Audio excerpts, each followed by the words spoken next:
Well, I went back to get the Lincoln after I realized that it was actually alive. All I was doing was dry fitting it. I didn't realize that it was going to be able to function, but I think you can see it's almost there. I see my headlight's not on, but I do have a rear light. I'll have to find out what's wrong with the headlight, but I thought I'd let you see and hear what goes on here.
It's a little steam engine, and I've got it. I can use either controller.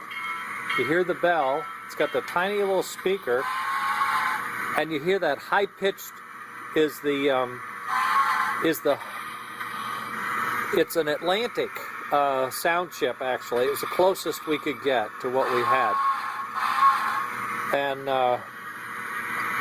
you can see the backup light comes on. I need to figure out how to really do that. There should be a headlight. I don't know why it's not on. I put in the LED. I must have done something wrong, but I'll check that. But do you hear the chuff sound and see the smoke?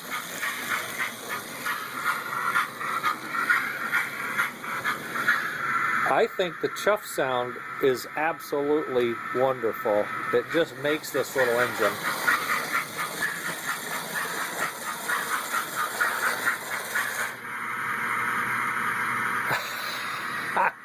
Now, I don't have a coupler on it yet, but I'll have to see if they have enough power to do everything. But I am thoroughly impressed, very thrilled with the fitting and the paint. I think we're going to have a great time with this little engine and everything that goes with it. I was just excited. That's pretty cool. I'll post this for you guys. Oh wait, I'm going to do the shutdown using the... it just shuts down. It doesn't do anything.